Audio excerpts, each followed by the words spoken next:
All right. Michael and Jamie, Thornhill. Good to see you. Hey, Derek. Good Good to to see see you. you. Yeah, welcome back. Let's start with talking about because your new endeavor is Inner Truth Seekers. So one thing that I've been thinking about recently is um, relating to truth and quantum physics and how theoretically we're creating material reality billions of times a second based on our collective beliefs about what this earth, and mostly we're creating it the same moment to moment, but there can be these sort of quantum shifts where like something doesn't exist anymore. It's just completely gone. Like a door is not in the wall anymore because people stop having this shared belief that it is. Anyway, it makes me think about truth being much more malleable in terms of like what the truth about physical reality is. Like, oh, that's good for you or that's bad for you. I thought I'd just offer that up as a tee off point for you guys to sort of weigh in on about like there's truth, there's like personal truth, but there's no real absolute truth in terms of a lot of the layers and things that we're experiencing, here on Earth. Derek's like, hey, welcome to the show. Let's dive straight in. I love it. Well, you guys have been Great time. preparing for something like that, I'm sure. Do you want to go? Yeah. So, I think that's really great. And in essence, what Inner Truth Seekers really is about for us is that everyone has their own inner truth, and that is unique. And a lot of the systems that we live in society or in the world, someone has this great idea. They have a recognition of their own inner truth. And then they go, hey, everyone, this is my inner truth. You should follow it. And then everyone's like, well, that's not quite right for me. This is a little bit different for me. So, what we essentially teach people to do is to access their own inner truth and express that in a way that's authentic for them. So all of our work will always say, just take what resonates from us, leave what doesn't. It's about inspiring you to have your own direct awareness of what's true for you. And in different levels of reality experience, like you've already mentioned there, Derek, we have the collective agreements, like, gravity, that we walk on the earth and that the grass grows and things like this. And then we have our kind of more like inner truth experiences, which is like, I would say, it's an expression of our own filters of our own personal beliefs from our upbringing or our soul blueprint. So we have all these different ways that we then experience reality. But if we start looking back towards the infinite truth, the absolute reality, then that's when we just start looking at the non-dual awakening or non-dual realizations, where everything is one consciousness before the individuation, before the separation. So we start going towards that level of inner truth. So for me, the ultimate inner truth is the recognition of the one infinite consciousness, that there is no separation between you and me, the computer and the table, the world, or anyone else. There's just this one infinite beingness. And through non-dual awareness and recognition, we can start accessing that state of reality so that we can approach those lower levels of reality that we were talking about in terms of collective agreements and other things like this, from a point and a perspective that we are anchored in the infinite truth of our infinite oneness, so that those belief systems of other people or other constructs have less control over who we identify as, because we have this deep awareness of our own inner truth. How often are you actually thinking about that we are all one, and what does that even how does that even help you in your normal daily schedule? Can I go with Yeah, this? yeah. All right. Yeah. So, Derek, and we've known you for a while, so you know who we are and what we do. I refer to myself as an intuitive medium. Michael, language he uses is a channel. But those are just words that basically mean that we are sort of consciously, actively, purposefully, intentionally engaging what I'll call the non-physical, subtle realm of energy or spirit or loving intelligence or God or the quantum field or the source field. Um, Basically, all those words could kind of mean the same thing depending on, your frame of reference. But we just, as a part of our lives, going through our day, whether it's like a formal sit down and meditate or contemplate or have an internal inquiry or practice being in our own intuition, or just in conversations we have together. We're rarely just talking from, I'm going to say, just our human or ego mind. We're often involved in conversations where we're like, okay, let's feel into the truer thing that's here. Let's feel into our heart. What would love have us do? What is our higher self saying? What would the highest path be for us right now in service to others? So we're actively, consciously, purposefully, intentionally engaging in what I would call the multidimensional on a daily basis in our lives, in our own personal endeavors and choices that we make, and overtly in our work. And so not because it's unique or special, it's because we know it's here and we know it's available. And we know that there's a living, breathing formlessness, non-physicality that's pulsating with love and intelligence that's available for all of us that connects consciousness across the universe and beyond. And we know that. We have absolute faith and trust in it because we experience it on a daily basis. So it's not something we need anyone else to believe or we want to go out and proselytize about. It doesn't matter, but I have absolute conviction in it. And so therefore, when I look at you or when I look at a friend or when I look at a client, I know that we're all living and breathing from this, whether we're conscious of it or not. So I know it's immediately, instantaneously accessible to each one of us and that it's constantly resourcing us. We wouldn't be here without it. But we're having an experience right now. Again, lots of different words used to describe this, and I'm not attached to any of it. But, if you were Eckhart Tolle, you would say is coming. There's a new earth. If you were Marianne Williamson, you'd say it's a return to love. If you were the Law of One raw material 5-book series of channeled information that I really resonate with, you would say there's a movement from third density to fourth density, from separation to unity or oneness or that interconnectedness. So the thing is right now, I would say we're purposefully having an experience in this human incarnation, all of us, where we're having an opportunity or a gift. And I'm like, a gift, are you sure? But an opportunity to experience separation from oneness, from unity, from God, from the universe, from source, that we're in a illusory experience of separation.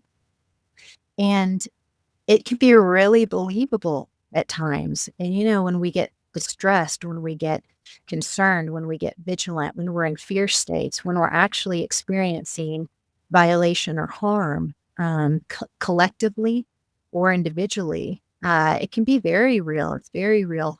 And at the same time, what's also equally present, like Michael was saying, I'll just use some of his words, that essential I am presence or the higher self or the soul or the oversoul, whatever we want to call it, that's not identified with or attached to or affected by the physical realm experience, it's always equally present. It can't be diminished. It can't be lost. It even if we decide it's a whole lifetime that we're going to go without being conscious of it, it's fine. It's still there.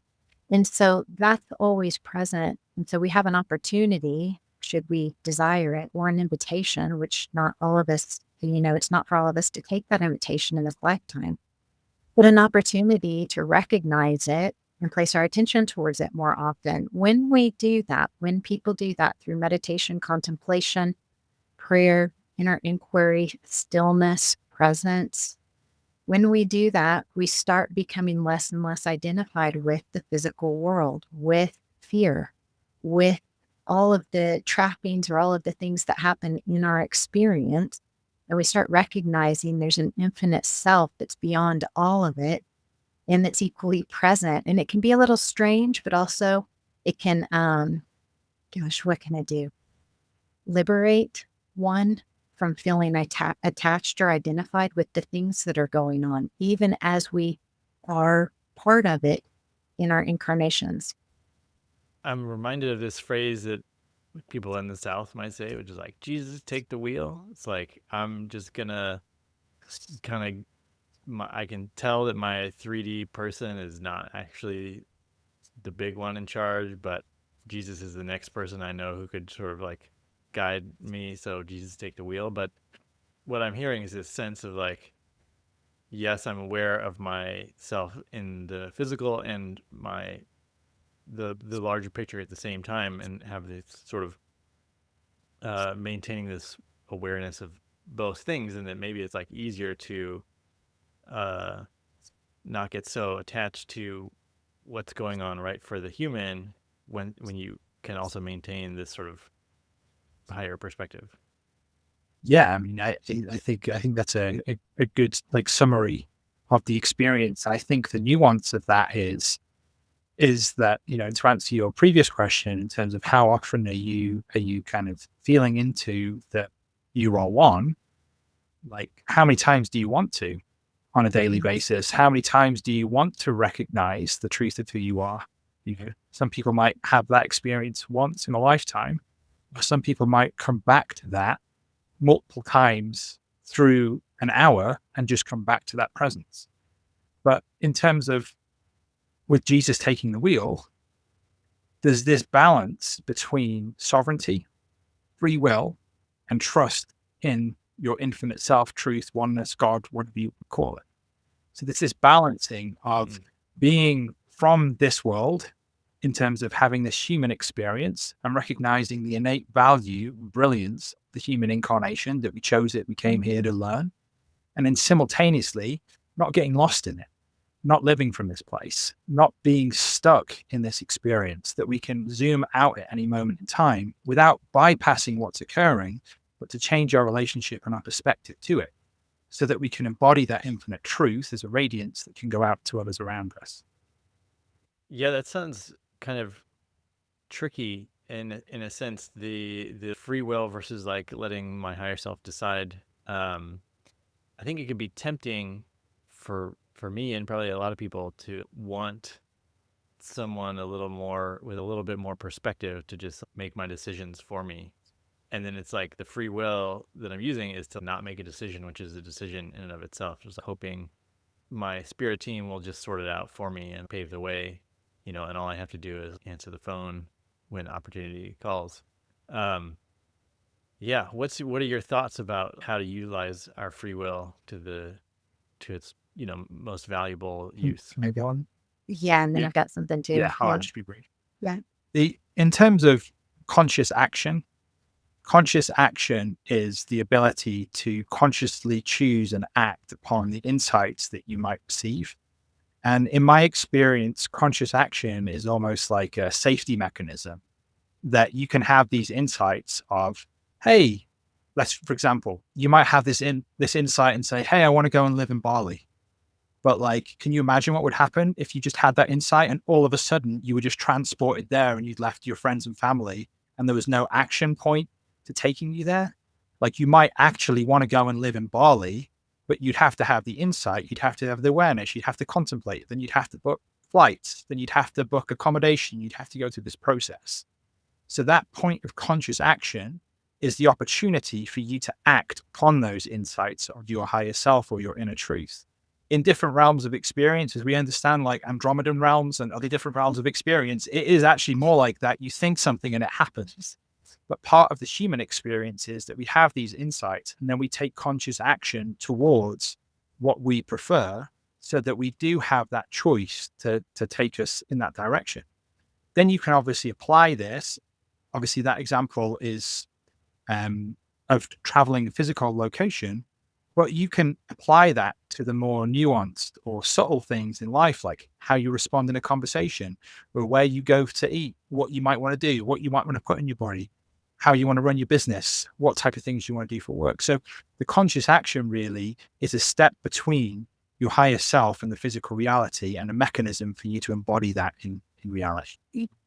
I like that. Yeah, and Derek, I'm just gonna expand on that too, or complement what Michael said. Again, if I was referencing that we're in third density experience of separation, where it appears that I'm an individuated body that's separate from Michael, that's separate from you and everyone else, and We appear to be very separate beings, and I'm having an illusory experience of separation. Um, in that third density experience, where we're not fully aware of our absolute innate interconnectedness that's inherent to us as souls or beings, as essence. And it's not something we have to like figure out or think about. It's just inherent to our beingness, but we're having an opportunity to not know that about ourselves right now. Part of that third density experience strengthens that opportunity to use free will or acknowledge that it's part of the experience. So we could go along, and probably some of us have, and I'll raise my hand, up into my 30s. Kind of went around haphazardly, just thinking things were happening to me. Well, I'm a victim of circumstance. And then when people say, oh, then we wake up, someone wakes up, someone has some sort of moment experience, something happens in life where like allows us to be like, there's more to this. I'm starting to look for more to this.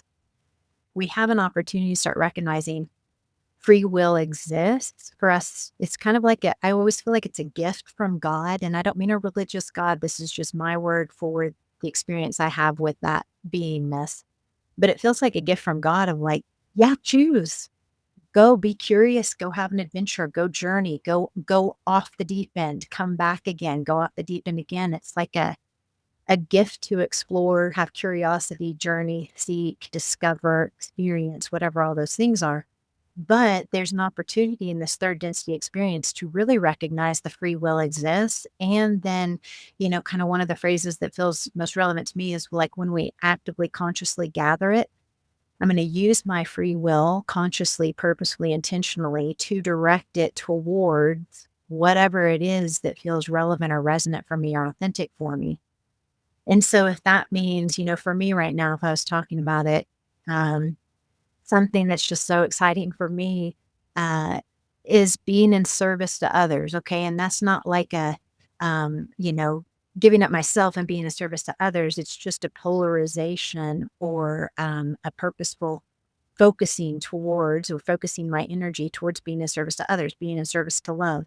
I don't get this right all the time, but I love that so much. I get so much from it. I learn from it so much. So I gather my will and consciously, purposefully over and over again, direct it towards that because my soul wants to experience that and be more skillful in that in this lifetime. So that just happens to be some way that I gather my will. Or another more human thing is, What does that mean, gathering your will? I'm recognizing that it exists. I'm taking a moment. There's a tendency for us in our humanness to kind of experience ourselves as victims quite often, of like, this happened to me again, this happened to me again. And I do that. I feel that way often. I'm not trying to say I don't have that experience, and simultaneously always our will is sitting there present. Like, do you want to work with me? Do you want to use me? So when I say, okay, I recognize these things have happened, I feel deflated or defeated by them. And yet still there's something in me that trusts or has faith or loves or whatever you want to say. And I go, okay, I'm gathering my will. I'm feeling into what's true for me. It feels true to move in this direction. I'm gathering my will. And then just to reflect some of the things that Michael said. And because of the human experience, I'm going to take conscious action, steps towards this thing. So there's the physical part. But then I'm also mentally, energetically, we talked about this earlier, mentally, energetically aligning myself and getting clear and saying, this is who I am. I'm in service to love. I'm in service to others. I'm here for my highest path. And I'm reinforcing that through my thoughts, through my feelings, through my intentions. That's all the energetic part of it. And then through my actions. That's the physical human part of it. I'm taking steps towards that. I'm lining my life up with it.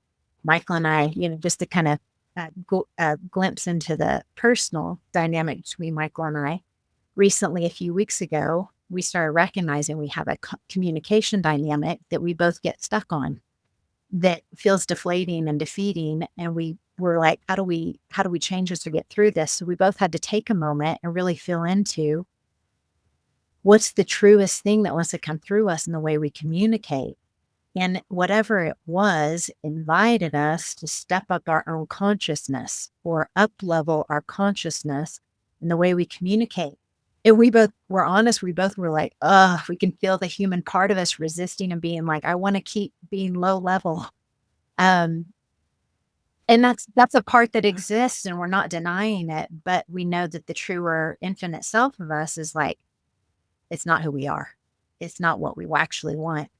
So we've been committing or dedicating to that, to communicating in the ways that feel more uplifting for each of us and for each other, to bring more love into our communication. And it kind of, for me, it caught me off guard. I was like, whoa, I didn't know there was something there that needed some cleaning up. But so that's another way where I'm consciously gathering my will and saying, all right, I'm changing the way I communicate because I want to bring more love into my communication and into my marriage and into my partnership. And then I also want that to be better communication for the people that I work with, for my friends, these types of things. And so I'm dedicating to that. I'm gathering my will to move it towards shifting my consciousness around communication. Makes me think of my kids. Like, obviously, siblings bicker, but I'm always wanting them to communicate in a way that's like uplifting for each other. And here we are as adults talking about that, and there's like processing power and like realization, and like it might be beyond children, but I'm wondering how I could get my kids to have that same type of realization that you're talking about, that like how they're, communicating with each other is actually impacting them. Yeah. Any thoughts about that? Just real quick. I mean, I know even something Michael and I say to each other, like if I say, when I say this or when I behave in this way, how does it make you feel? Michael can tell me, I don't feel good. I feel diminished or I feel disrespected. And I say, okay, how can I speak to you in a way that makes you feel respected? And Michael tells me, here's the thing. I know exactly what I want to hear. I'm like, say to Michael, I say, if I was in my dream world, when someone comes in the room, anyone, not just Michael, that they come in and go, thank you for doing blah, blah, blah. I appreciate all the work you've put into that. And I have a revision to make. I want to hear that someone acknowledges what I'm doing and is appreciative of it. Then I can hear the feedback. For me, it's tough to hear feedback right off the go. But someone else, Michael, he doesn't have difficulty with that. He's like, give me your report immediately. I mean, I can't hear feedback ever. So you're a step ahead of me. Yeah. So I think an easy thing is just asking someone, how would you prefer to hear that? What would you prefer I say to you? What would make you feel more supported? What would make you feel seen? What would make you feel honored or respected or understood? What does that sound like? Yeah, I like that. Seems like I could do that. Maybe I'll try that today. Let us know. Let us know how it goes. Yeah, this is good. I always try to get something from my guests to like that I'm going to try that day. I'm going to run out and test something out. Michael, I want to hear a little bit more about the Andromedan. You think about something and then it happens. Yes. Like, for example, right now, if I was an Andromedan energy, I would think about my dog lying down and not bothering me underneath the table and just lie down. But we're still on Earth and she's just looking at me very cutely and staying here. But the Andromedan energy, as far as we're aware of, and our experiences through channelings and kind of experiences of what we understand to be the lifetime experiences we've had, is that Andromedan experiences, the reality is more like malleable or changing. And if you ever seen the movie Inception, when the dream will change, I know that film's pretty old these days, but like where the dream will change and they'll kind of like, and the reality will change instantaneously. In the Andromedan energy, it's more like that. The reason why it's not like this in Earth, as far as we're aware, is that people think some terrible things Like, oh my gosh, like, oh, I'm frustrated or I'm angry. Oh, I wish this wouldn't happen. We have this kind of response and reaction. It's a very human experience with this experience of third density Earth, that we're not skilled enough in our manifestation, that if everything manifested immediately that we thought without that conscious action, we'd end up having this life, maybe a series of unfortunate events of these different things that we kind of thought in a moment, that we would then create this reality experience based upon our unresolved emotions or our unprocessed aspects of ourselves. So really part of the Earth experience, and when we start talking in terms of what we can look at in terms of creating the life that we prefer here, part of the Earth training that we have is learning to live from the heart, because we create from our heart. So this is what we talk about from this transition from third to fourth density, or basically, as we describe it, as the planetary shift towards love. The more that we become focused in our heart, the more that our feelings and our thoughts and our actions are actually more aligned with who we truly are, which is a shift towards that Andromedan type energy, where our thoughts, feelings, actions, and manifestations are one. They are aligned. There's not this, as we've talked about, this human experience who has this human thought, mind, body, and then has this thought. And then there's this kind of more infinite self, which is like, everything's fine, don't worry. As this kind of like chill. It's fine for you to stay up there. You don't have a body and you're not living on Earth. But this like non-dual aspect that we've been talking about. It's the coming together, the harmonization of all those things. So what we think, what we feel, what we love is what we create. Whereas in this moment in time, there's often I would say like a level of friction, because we have so many of these potentially unprocessed emotions or experiences and continued experience of separation, which continues to perpetuate and play out on Earth. We have responses and reactions. So when we start talking about living from that non-dual self, the more that you return to the awareness of that infinite inner truth and that perspective, the less that you're affected by what the human self or the human individuation thinks, feels, or responds to. So this isn't about bypassing it. Again, it's about changing the perspective to it. But to summarize that in terms of, if we want to bring more Andromedan type energy into our life, it would be the simple act of aligning our inner truth with our thoughts, feelings, and actions. And if we brought all that together in kind of harmony, there was no kind of, this is what I think, but this is what I know I should do, or this is my feeling, but I know what my inner truth is. If that all becomes aligned, then we'll start to accelerate our reality experience of manifestation within this lifetime, because we start accessing that type of consciousness from the Andromedan experience. And as you were talking about that, I was thinking about, because recently I've been studying past life regression, and just like you get a lot of past life stories, and there's a lot of times where it seems like for much of human history, people were like, I don't like this situation, I'm going to kill that person, or I'm going to, like, for example, I had a past life where I was helping, these soldiers were like hurting people on the street, and I stood up for the people on the street, and the soldier was just like stabbed me, and that's what killed me. And I was like, well, that's rude, how rude is that, to just like think like, oh, it's okay to stab somebody. But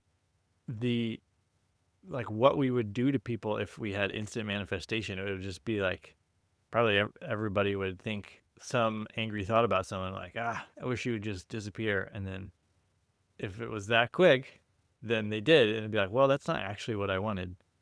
So there would be like a lot of like, you manifest something and then you would have to unwind it, or you'd have to like I think, yeah, what you're saying, unprocessed emotions, like our initial response as humans a lot of times is not like the actual thing that we want, and if it manifested, we'd not be happy with it. Yeah. Well, I'm sorry about dual sticking up for someone and getting stabbed. So, Well, I mean, it's not, it doesn't affect me, but I was it made me think like how much on Earth like we have just mistreated each other, in general, like how easy it was to do harmful things. and how that was just a part of life. Let's just, we think you're a witch, so we'll just burn you. That's totally fine. Yeah.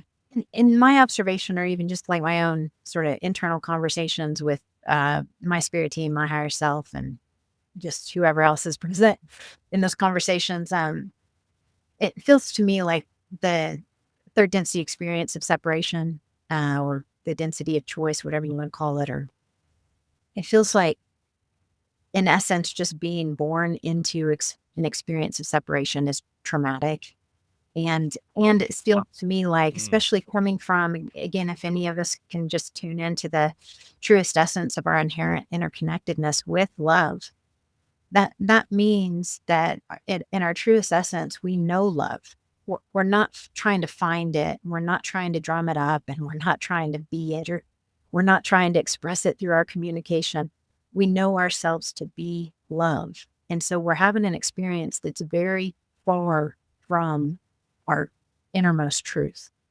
And that in itself, when I look at it sometimes, and I'm kind of like, oh my dear God, if it's an experience or feeling of violence, because there's a separation, and an illusory experience of separation from love. So we actually step into this lifetime, into this incarnation, and don't have our innate awareness of that love. We have it potentially represented to us through relationships, or, when we see a puppy and we get all like melty and warm, and we feel, oh my God, it's so cute. And the things that we feel that kind of stimulate that sense of love. But there's a veil or an illusion that has us not having that full, keen awareness of that love. And so that in itself, and when I'm looking at my human experience from my soul perspective, being there with that infinite self, um, that's here with me all the time, when I'm just sitting with them, I'm like, oh, there's a lot of suffering in the human incarnation, just it's innate to the incarnation. And so, yeah, it can be, this density is tough. I hear one of my dear friends says, just still humaning. And she means that, like, when she says that, she's saying she's aware that she's a soul in a human body performing humaning. And she's like, oh my God, this is hard. And so it really is. It's a challenge, and it's not for the faint of heart. And, there's sometimes, even I tell Michael, where I'm speaking with my team or my higher team, and I feel like I'm telling him, I'm like, it's worse than you guys thought. You have no idea. Whatever you think's happening here, it's 5,000 times worse. Like, I feel like I'm reporting to everyone. I'm telling on it. I'm telling on planet Earth. It is bad, you guys.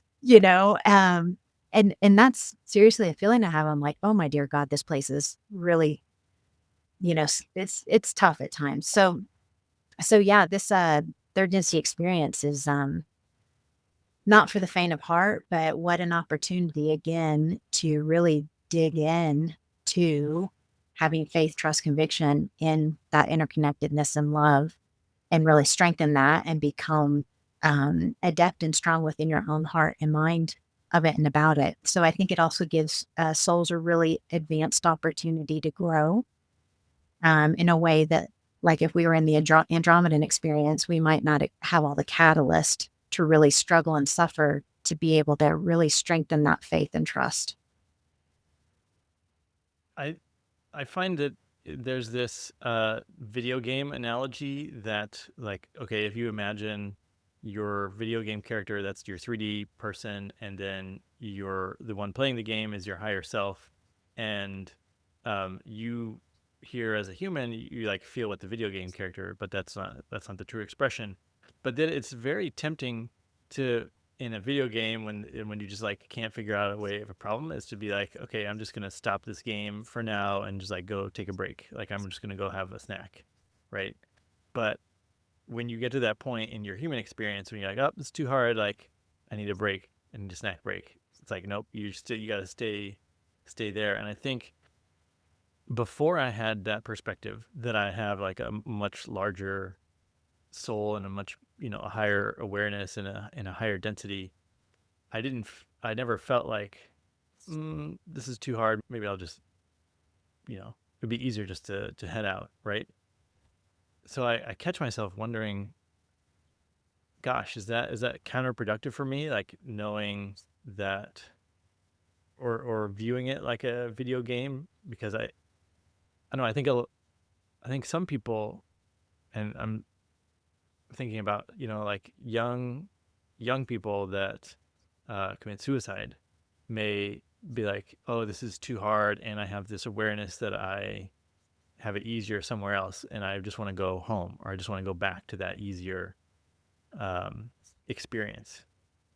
Yeah, what are your thoughts about um, how to stay present when you just want to like get out of Earth plane because it's too hard? Well, I think you bring up a really important topic. And one of the articles I've just written is actually about, is non-duality dangerous, or is the awareness of non-duality dangerous? Because when someone perhaps has a pre-existing mental condition, depression, or is unstable or ungrounded, those types of realizations can actually lead people to just feel like checking out, because they realize, oh, okay, this isn't the end. I'm just going to check out. However, it causes, I would say, those types of distortions cause people to have a misunderstanding of the nature of this reality experience, where if we kind of check out from this experience, if you think about playing a video game, if you check out from the video game, you go and play the video game again, you just have to play the level. You just have to kind of repeat that level experience. So you're not necessarily checking out, you're checking out from this type of experience. But if you've already chosen as a soul to have this type of experience, the only thing you can really say is that you've signed up for it. Now, I know for people, I want to preface this from the trauma-informed perspective, that if you've experienced a lot of trauma, like I have in my life, like Jamie has in our life, and a lot of people that we help through trauma, to someone to say that you chose this can be re-traumatizing. So it's not to invalidate the experience. Our work really helps to bridge the gap between the recognition and the acknowledgement of the traumatic experiences to bring those through to resolution and completion, while shifting from being a victim to becoming empowered in that situation, so that you recognize that, oh, okay, why I've came here is to transform this, to kind of share my gifts with the world, or whatever it might be the soul's purpose. So that's just a kind of a preface that, yes, non-dual realizations can be dangerous in the sense when they're not combined with trauma-informed care, and that the traumatic experiences that people might have had are just bypassed or acknowledged, because here's some types of things that can kind of be said in non-dual teachings traditionally is, oh, you're not your trauma, don't worry about it. Or you just had an experience in the illusion of reality. It's not important. It's not who you truly are. Whilst the person there, as you've already said, is just like, I can't take anymore. This is so intense. So in terms of, to answer this question, I promise I'm getting there, the kind of like to have that break from that experience is, in my awareness, is to have those non-dual awareness experiences, or those non-dual awakening experiences, whilst being grounded in trauma-informed care and support. And what that really means is that you can have an experience of not being your body. You can have that experience of not being this personality. You can have the experience of not being the person who was traumatized at 6 years old. You can have a different perspective experience where you don't actually feel, for those moments in time, affected by the experiences what you've might had on Earth. So the non-dual practice in and of itself is something that can help you to have a multidimensional biscuit break, as you were talking about. And well, There we go. U.S. biscuit, you guys. No one's Welsh biscuit. No one's doing that. Everyone's going for chocolate biscuit. So you can have that experience. And honestly, like if I didn't have the ability or the awareness to kind of take those breaks away from this physical reality experience, it would be severely overwhelming for me.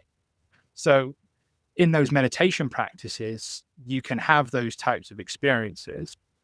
But in terms of like a grounded approach, because not everyone doesn't want to just go and meditate. They're feeling bad. Okay, I'm just going to go and meditate and I'll feel better. even though there's so many challenging things about the earth, there's so many brilliant things as well.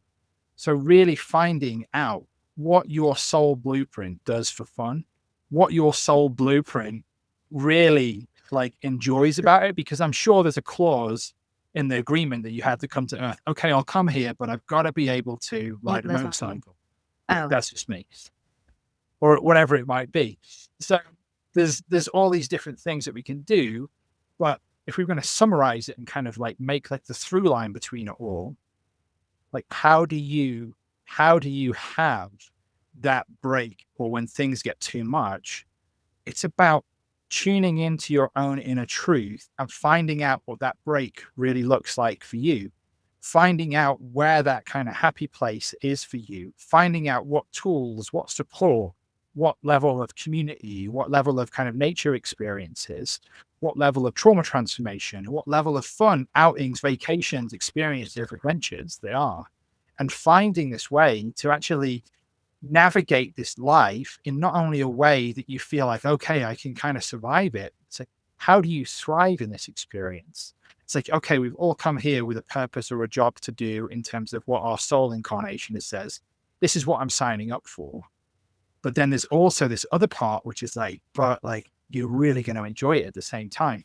So I think for anyone out there, it's about finding that balance between doing the inner work and then also having those kind of expansive experience that like remind you that it's great to be alive.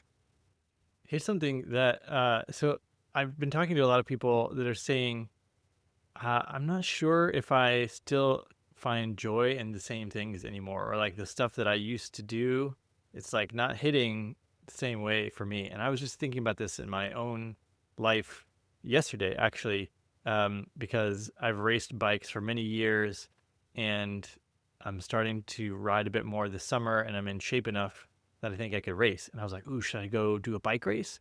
I've done like 10,000 races in my life. And it's like, um, and then I'm helping my wife build up her QHHT practice. And I was getting so I did a bike ride yesterday, and then I was doing a lot of just like scheduling with people on the phone. And I was like, I'm enjoying like these moments where I'm like scheduling people. Like, I'm excited that they're going to get something out of this. And I'm like thinking about how awesome it's going to be for them to, have their life healed and changed in some ways. And then when I think about bike racing, I'm like, where's the juice? It would be fun, like all that stuff, but like it wasn't the same as my obsession when I was younger. I remember just like looking through the bike catalogs and being like, oh, look at that bike. It's like, bike porn. Um, and so when you're talking about what is the soul's blueprint of how you find joy, I'm hearing a lot of people that's the activities that they're finding joy in are shifting for them. Yeah, have you guys noticed that same thing, or like how does the blueprint of joy fit into that? I can say, when you're talking about that, Derek, it makes me think of work I do with clients and students. And it's typically people who's, I'm going to say, are shifting their consciousness from more of the human material world into their greater consciousness, their infinite self, their intuition, people who are wanting to consciously connect with and strengthen their own intuition, their own awareness of their interconnectedness.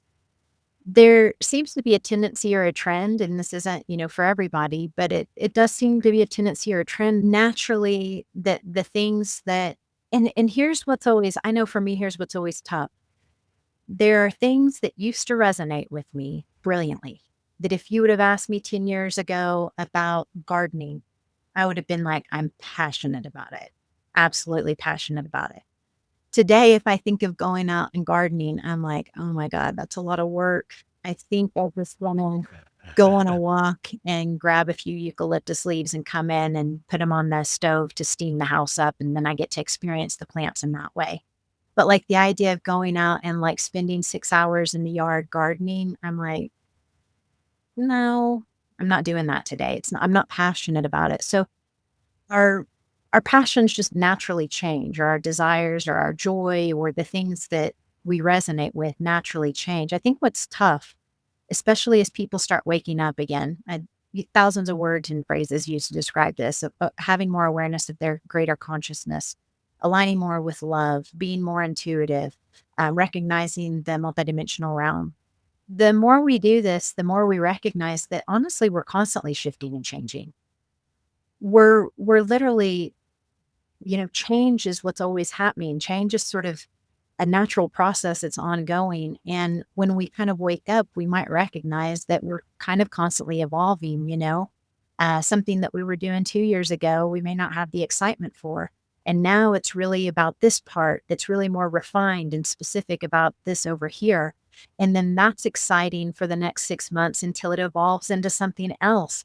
And so it can be tough because there's sort of I'm going to say a collective agreement where everyone's like, depending on where you grow up on the planet, what your culture is, but I'm just going to say the Western world or the US, where like you're going to grow up, you're going to graduate high school, you're going to go to college or technical school, then you're going to come out, then you're going to go get a job, and then you're going to go work at that job your whole life. And then you're going to retire, hopefully, by the age of 60 or 65. And so when that becomes like a collective belief, there's this idea that we have to do that. And then there has this tendency to be a feeling that something's wrong with this if that doesn't feel natural, or if that's not happening for us. I went and got my landscape architecture degree in my 20s and then realized about 15 or 20 years in, I was kind of done with it, and I loved it, but I was done with it. But then there can be a feeling of something's wrong with me. I should keep doing this. I'm supposed to. Everyone agrees that it would be crazy if I stopped doing this. So everyone's sort of collective ideas are you do the thing, you become good at it, you do it your whole life, then you stop, then you retire. And so the other thing is a lot of the people that we work with, they're coming into awareness that they're constantly changing. They're constantly evolving.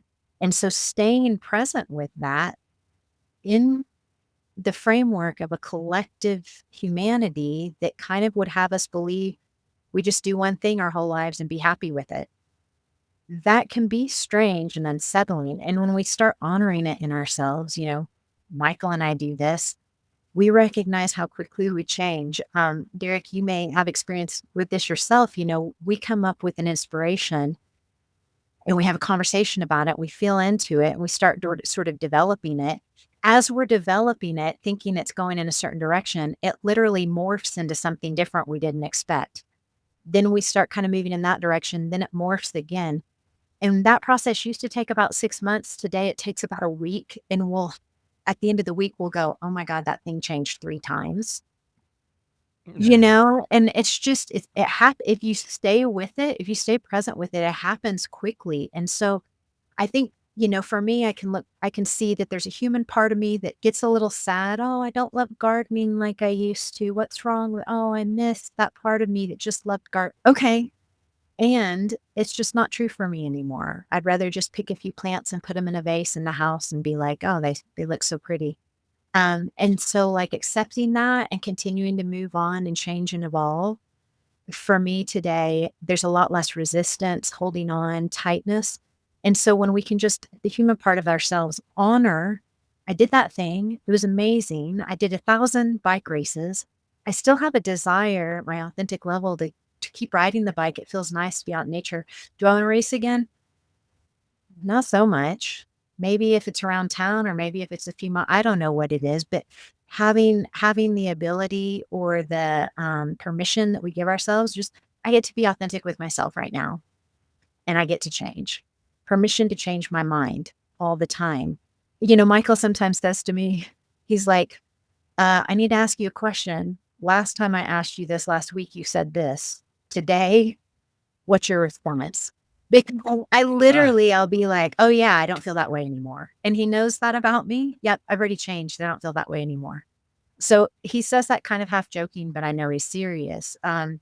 So yeah, I think to anybody, I would say just having that gentle approach with the self of like, it's okay that things aren't the same as they were, that joy and excitement and passion around certain things isn't there the way it used to be. It's okay that that's shifted. and that we have permission to open up to whatever's coming to us now. Because in my experience and the work I do with other people, there's always something there, no matter if, sometimes, man, there's tough things going on in life where, on the planet right now, there's a lot of locations on the planet that are like embattled, honestly, with war. And it's like, where's the joy? How do we find the joy in that? Just knowing that somewhere deep inside that joy already exists with and for and about anything or everything. And then that expression of that in the human life, even those tiny moments of like when I am washing the dishes and feeling the hot water run on my hands and feeling grateful for, I love warm water on my hands for some reason. I just like, I'm like, that's the coolest thing. Sometimes when I'm washing dishes for the bazillionth time in the incarnation, I'm just like, God, but what about warm water on the hands? That's so nice. So just even those little moments. But I think, as things start ramping up and speeding up and transformation happens quicker and timelines shift faster. And oh my gosh, as we move at a more rapid pace, energetically on the planet, just having that gentleness with the self, allowing the evolution to happen, grieving whatever it is that's no longer, we're no longer passionate about or resonant with, opening up to whatever's coming on the scene that we are, and just having the presence with ourselves to be able to do that.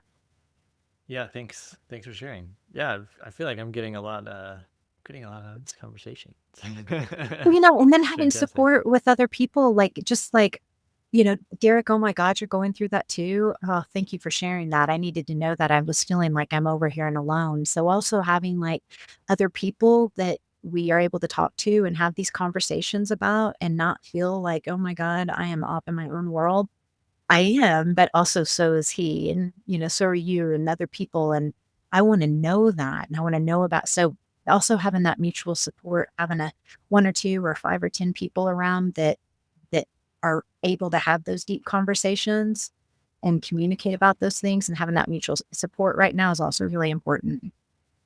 Yeah, for sure. It makes me realize like the people that I'm most excited about. There's a lot of a lot of other parents at our kids' school, and there's like a lot of opportunity for like, should I become friends with this family or these other parents? And it's like the people that I want to keep deepening relationships are the ones who are willing to share those real experiences in some way.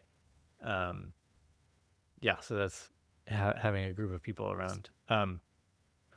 I'm curious. You talked about this process of like an inspiration, and then you start developing it, and it morphs. I'm curious if that has happened to you recently. If you could just sort of talk about that process with an example. Do you want to share? Yeah. So to make sure I'm speaking directly to Jamie's words, inspiration, and then could you repeat that again, please, Derek? Like you have an inspiration, and then you start developing the idea, and then it morphs. Sometimes multiple times in a week. I'm just curious, like what that looks like for y'all. Yeah. And I think what I'd say now is that it's changed where we are now to like how that process might look like a few years ago. Because the process a few years ago is a lot more turbulent and kind of distressing. So I'll just kind of talk about how it used to be like. It's like, oh my gosh, let's do it, Jamie. Oh my gosh. And then we do it. And then we're like, well, we put this money in, we'll do it. And it's like, oh my gosh, it took us so long to do it. It changed. What do we do now? Like, dedicated a year to this. So we'll kind of have that a little bit more of that. Before we had this recognition that our inner truth, our soul's blueprint, is living and breathing and continuously evolving, and is like a hologram, if you will. Like the deeper that you go into it, the kind of more detail and the more nuance that comes up.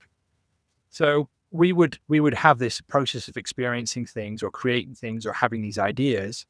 But I would say the fundamental flaw in our approach previously was that we would become attached to the outcome of what that inspiration was. So we would have this inspiration, we take action towards it. And as we took action towards it, another inspiration would evolve. However, because we were so committed to how good our first idea was, that we like, this was such a good idea, that we'd be like, well, we still got to make that happen. then there would be the stress of how do we keep making this thing that no longer is alive, like have the same inspiration that it had, rather than going, oh, wow, this is like an inspiration that has taken us in another direction. So the analogy that kind of comes up for would be spending all this time trying to we've been watching some survival shows. So this is why a survival analogy is coming in. So it's just so watched good. Alone. I think it's really Stay good. on Isn't it? track. I would try. So anyway, you get that. So you start this fire, and then you start the kindling of the fire. But then there's this whole kind of big fire that you're actually trying to create. You're trying to light this big fire. But like your whole intention has been focused on kind of rubbing the wood and the stick together and kind of making smoke and then blowing on the kindling, and then it turns into a flame. But if I was like so focused on that being the thing, I would just have to keep rubbing the stick and keep going, keep blowing on the kindling and adding more kindling, and it would just be this little fire. But really, the purpose of the inspiration to create that spark in the first place was then to transfer that energy to the big pile of wood that would then turn into a bigger fire. So now, in terms of how our approach has shifted, is that as inspirations arise for us, we're less focused on the outcome. And we're more focused on, okay, where's this process taking us to us? So the more fluid that we're able to be in understanding when an energy of some type of project would begin to dissipate, and it's actually like passing the torch to something that's actually more in alignment, that kind of anxiety or fear has been replaced with more of an expression of excitement. Of course, still human, still anxious, going into the unknown from time to time. But there's this shift to the recognition that focusing on that inner truth as it continues to shift and evolve. And that can apply, to the previous question with regards to joy and anything else that is an expression of our inner truth, is that these blueprints, they're living and breathing. They are alive. They do shift and transform. Where the resistance occurs is when we become immalleable in our response to something that is ever changing.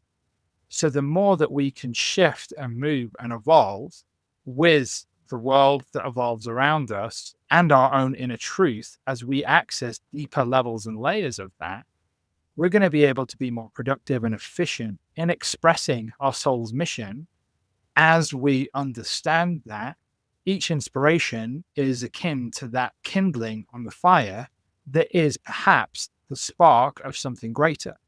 It doesn't have to be, but if we're always open to that and have no insistence on the outcome being a certain way, it gives our own higher self, our infinite self, an opportunity to actually create something that's much grander or much more aligned than we could ever imagine. So the simple fact is, well, I'd say the simple invitation is to shift the focus away from the outcome to the process, to the journey, and continuously evaluate where we are in that process as something that we can shift towards or align to, with the caveat that we should be aware if we use this process that's just been outlined as a way to bypass doing something, because we can always have this kind of like backdoor exit. Oh, well, I should just not be focused on this now. I'll just move on to something else. We could use that as a distorted way to not follow through on a project, or to say, well, I've got another inspiration. So one should be aware of their own trauma processes or traumatic imprints that they might have had in their life. Still follow through on what feels authentic. Don't use it a backdoor exit from you embodying or expressing your truth, but focus more on alignment with that continuous living, breathing blueprint. Yeah, and I think there's a lot of this sort of shared cultural belief, like that leads to the sunk cost fallacy, or that we should complete the things we start. You should see things through. And there's, personally, I feel a lot of outside pressure. Like, the farther you go down the path, the farther you should go down the path, kind of thing. Yeah, if you start something, you should finish what you start. Yeah, how do you deal with like, if it becomes clear to you that what you've been investing your time into needs to morph or be abandoned, how do you do that sort of gracefully and joyfully? Yeah. It's a great question. Michael and I have a lot of, oh my God, we have a lot of jokes about our own experience and our experience together and life and work and marriage. And,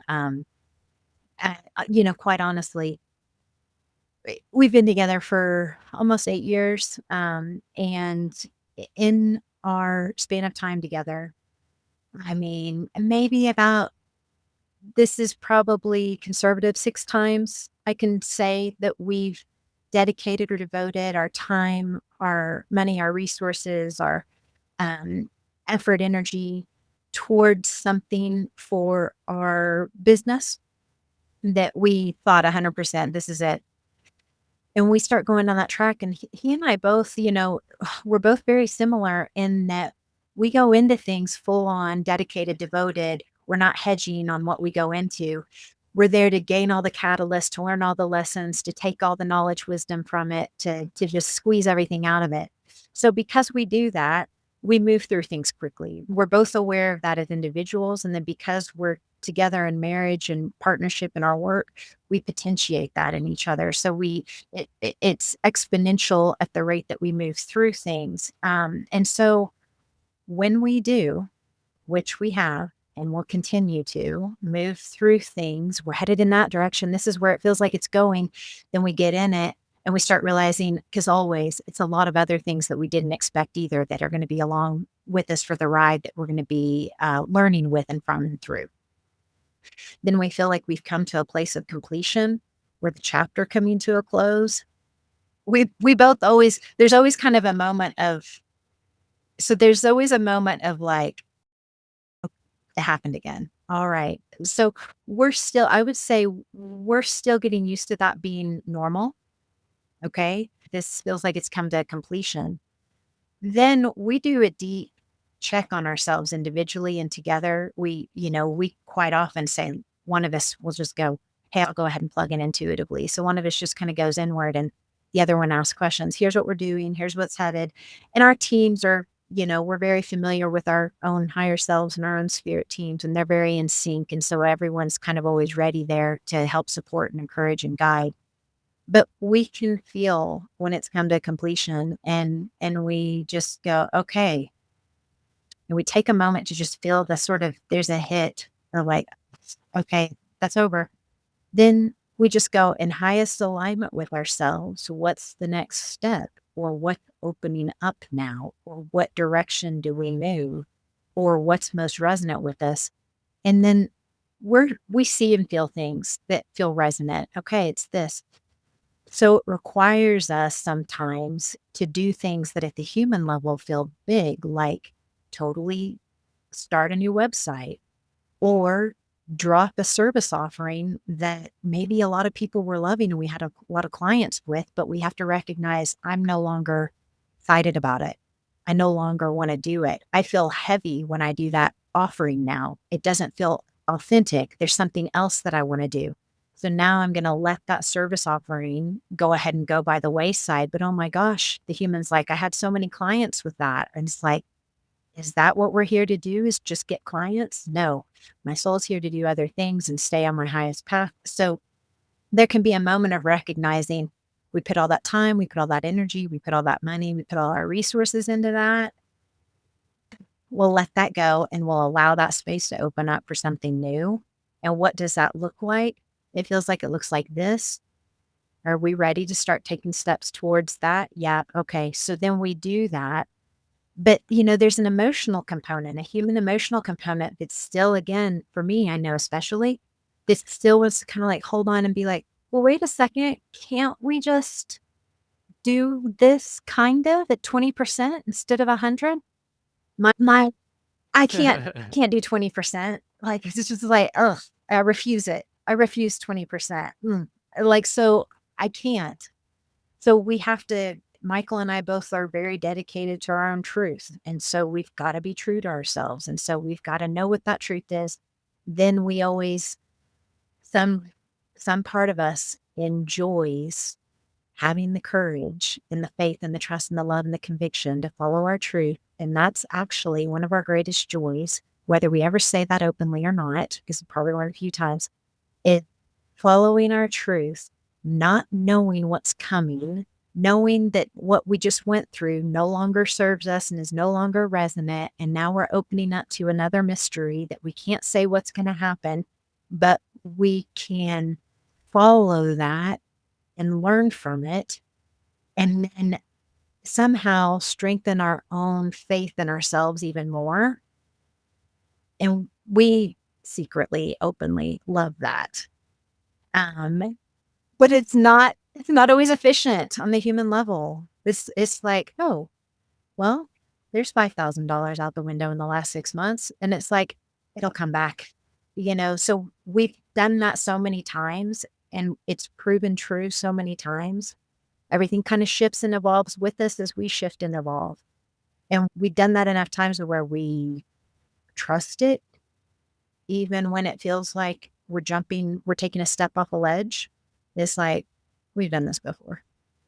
We'll probably do it again. So I'm going to say just like a level of faith, trust, courage mixed with having proof from doing it enough times over and over again, and that it keeps happening. And so I think that's what I got. Would you share anything else on that? Well, I think a lot of people might say, well, that sounds real beneficial to have good information coming from your spirit team. Like, it seems kind of like it would be a lot easier if they were just giving you the right information and insight whenever you want to tune in. You've got a whole team of people helping you out. Is that accurate? Do you feel like it's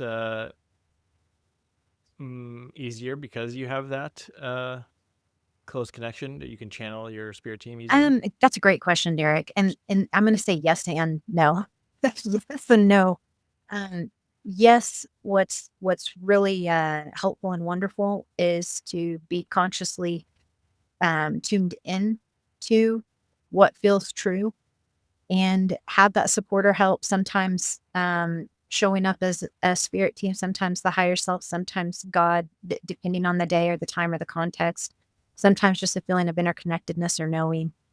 To have that sense of interconnectedness feels like there's support. Like it's like somewhere deep inside, I know that I'm not alone, and neither is anybody else. So somewhere deep inside, there's a sense of I'm not alone in this. Yet, kind of referencing some of the things Michael was talking about earlier, we go through these experiences in third density Earth. It's not Andromedan. We do have insights, impulses, intuitions, instincts, and then we have the opportunity to decide to do it or not. I can tell you, and Derek, you may know this from other conversations we've had, like, just because I'm seeing the guidance for myself, sometimes I consciously use my free will to be like, no, I don't. Because, Yeah. like, honestly, sometimes what I see for myself with my human limited mind looks hard. I'm like, God, I've done so much already. Oh my God, am I not done yet? Oh, okay. So I get a little bit like overwhelmed sometimes, and I just, even though I have or see or feel guidance, I'm like, no, it's like I don't have the capacity for that right now. That feels really hard, or I can't imagine having to do that. And I may just like not do it. And I get to do that. And I would suggest anyone else gets to do that too. You don't have to follow your own guidance. But then you can too, but here's the thing also, the other thing to know that the more you tune into your own interconnectedness, your own higher guidance, your own intuition, your own inner truth, also know that the soul's not like trying to feed you always rainbows and sprinkles. Like, the soul knows what you're here to do, and some of those things are tough. So the guidance can come through. Yeah, make that decision, take that job, and you can feel it. Or like, I can feel it. I'm supposed to take that job. And you go into this job and you have a year or 2 years worth of trouble with the boss, difficulty with coworkers. Maybe the industry hits and you get a cut in pay, and you have like a really tough 2 years and you struggle financially. And it's like, that was my intuitive guidance to take this job. And that's where also sometimes people go, I think my intuition's off. There's this idea that interconnectedness, higher guidance, inner truth, intuition is supposed to always take us to higher heights and peaks with ease and grace and absolute support. That's not true. Our soul's desiring some experiences and some lessons and some catalysts, and some of them are really tough. Some of us take us into deep, dark valleys purposefully at the soul level, at the higher self level. They take us there purposefully. So the other thing we can always do with ourselves, know that just because I'm consciously interconnected or you're interconnected and you have intuition and someone else has a spirit team and someone else gets guidance, know that it doesn't mean it's always going to be beautiful, perfect, absolute feeling of support and upliftment. Know that that guidance can sometimes take us down some difficult journeys and some roundabouts and into some dark spaces. And that always the invitation in that is just to stay present with ourselves, even through that, of like, oh my God, this is where my intuition took me. Breathe into that. Okay. Accept that intuition isn't always meant to shine rainbows on us. It's meant to help our soul grow. Goes, okay. Having that, I'm going to say grace or gentleness again, love for ourselves through that. Okay. So yeah, being consciously interconnected is helpful in a tremendous number of ways. And know that also that guidance isn't always meant to just make things easy for us. Yeah, it's a good reminder that the hard things are valuable learning, and sometimes our soul wants us to learn more than it wants to be easy. Right. Yeah, and just to add a little bit to what Jamie shared there, in terms of if you have intuition or intuitive guidance, inner truth or support and guidance, whilst making these like organizational or business decisions or whatever it might be in terms of creating the life that you prefer, how I like to kind of consider the information that when you tune into these unseen realms, to the higher self, to the non-dual realms, the spirit team, everything we've been talking about, it's like, say you're the CEO of a company, like you've already got like information on your accounts, you've already got information on other things that's going on, you've got your own market research, so you have this certain set of data that you're already making decisions from in your business, your life, and your work. So when you start tapping into the unseen realms, what you're doing is you're bringing more data to the table. You're just bringing more information that then enables you to make the decision. In the analogy of you being the CEO of the company, all this data can then be brought up to the table, and with additional information and perspectives, what that enables you to do is to make a clearer decision because you have more information. In my experience, it's never about telling you you should do this. It's like, here's what could happen if you do this. Here's what could happen if you could do this. Here's what might happen if you would do this.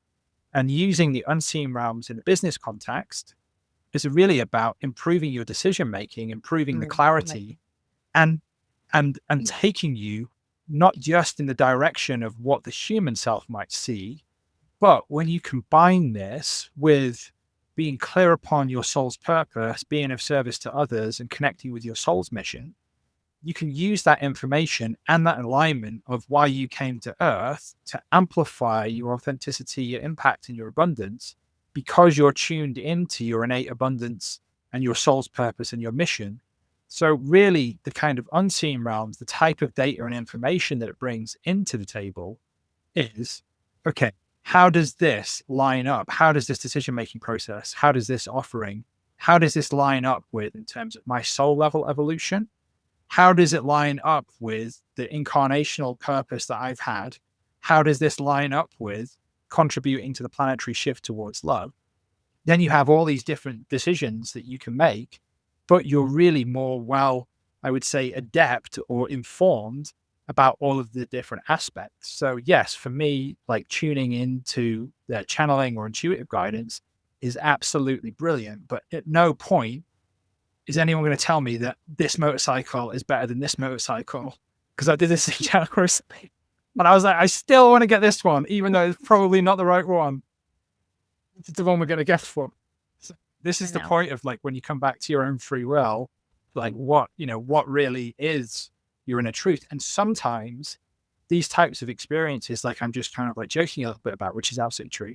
The part of that process can be teaching you to trust what you actually desire, because your desire, your excitement, is a direct communication from your own soul blueprint, leading you in the path of your life's purpose. So what can be confusing sometimes is that we believe that we need channeled information in terms of voice or a spirit guide or something that says words in a specific direction or guidance. However, we've already got this so many different neurons, sensors, feelings, awarenesses, somatic embodied experiences. There's like an instant inner knowing that's there without even the need for a question to be asked. So to kind of tie up to how Jamie was talking about in terms of how sometimes intuitive guidance can kind of take you down that kind of rabbit hole, what it can be doing is like a deep training for you to begin to trust your own inner truth. Yeah. Yeah, I love that approach too. There's like training to trust. When I'm doing remote viewing, the basic training for remote viewing is like you build a confidence interval in the data you get by having verifiable facts that you can cross-check with what you're getting. And so, but what it's actually doing is it's training the person to trust the information that they're getting. And so I like that the whole thing is like you're just building the trust in your own desire, your own guidance, your own whatever, so that you just, get more familiar with. I don't even need to ask my spirit team because I already feel that this is the right thing, and I can save half an hour of channeling. Yeah. It's like, and then we take that kind of grounded into like a business process, say that you're speaking to your accountant for something and you're like, hey, accountant, how do I do this? And at some point you'd be like, oh, great. I kind of know how to do that myself right now. I don't need to outsource my knowing to someone else because I've assimilated that information. And the same thing happens as we go through the metaphysical evolution, that the more that we engage and interact with our spirit team and our guides, process isn't just to continue to receive information. It is to meet them at that level. It is to recognize that we already have all the answers within.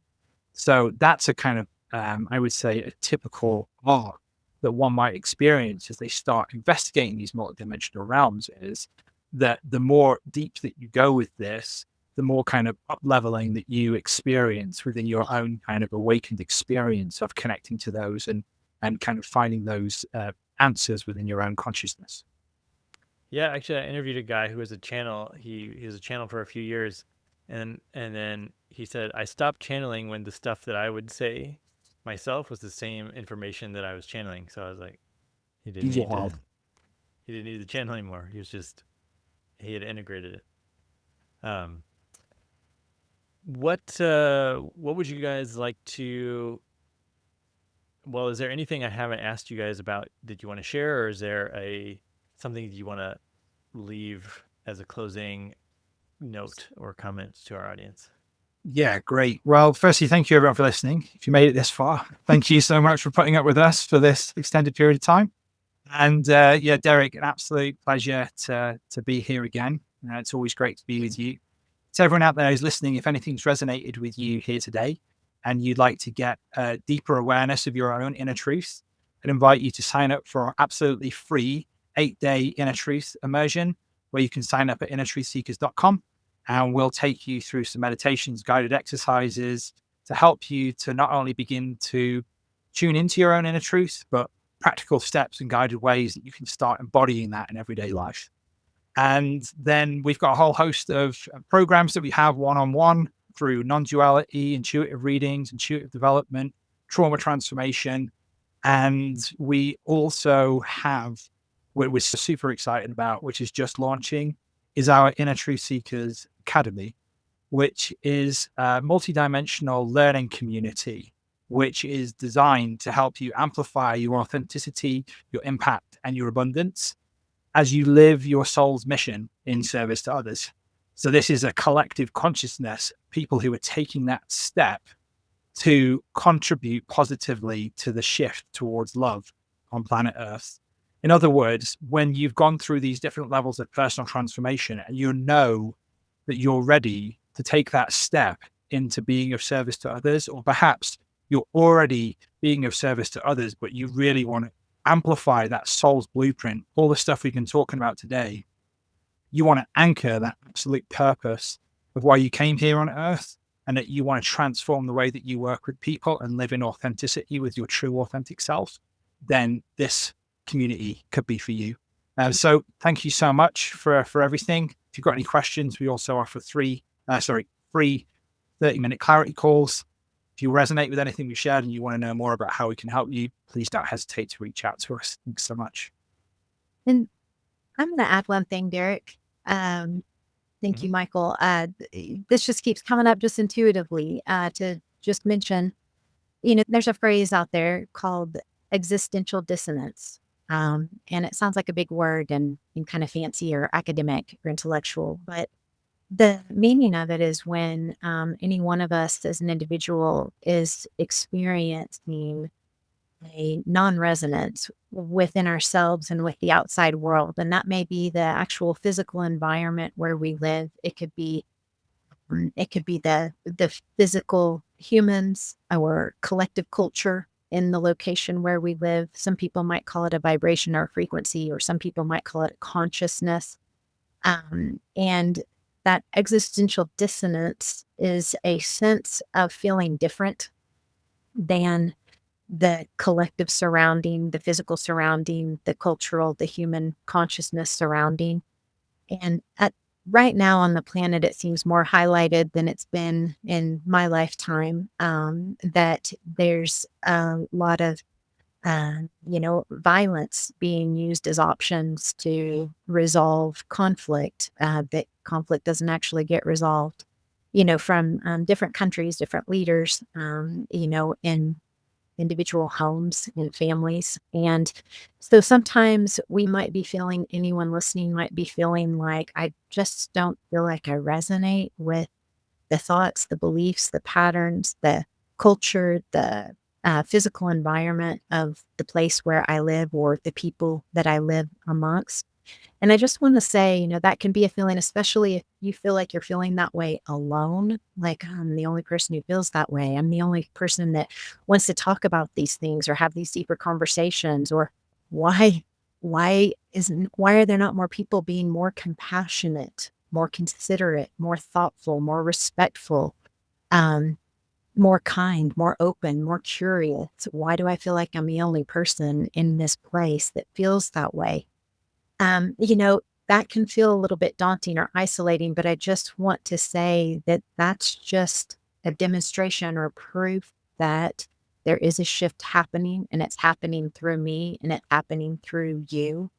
And your recognition of that existential dissonance, that non-resonance with you and the surrounding vibration of consciousness or physical environment, is just an indication that that shift is actually happening. And so I think I just want to say that as encouragement, empowerment, love, support, recognition for anyone feeling that way, that that just means that there is a shift happening and you're aware of it. I'm aware of it. And the invitation there, even though the human part of us might feel sad about that, or might feel lonely, or might feel isolated, or might feel daunted by it, the deeper invitation is to recognize that you are that compassion, you are that love, you are that kindness, you are that consideration, you are that knowingness, that beautiful expression of interconnectedness and unity that's pulsing through you, that feels that non-resonance. And I would just suggest, invite, encourage, empower anybody to amplify that in themselves. We can amplify that in ourselves. And we can be that beacon in that place where we live. And we can connect with those people who are like-hearted, that are doing the same thing consciously and unconsciously across the planet. And so just sending love out to everybody in that situation. Beautiful. Yeah, thank you. I think probably a lot of people feel that way. So thanks for bringing that in. And thanks for coming on the show again. Great to see you. Always a pleasure. Yeah, likewise. We'll see you again soon. Great.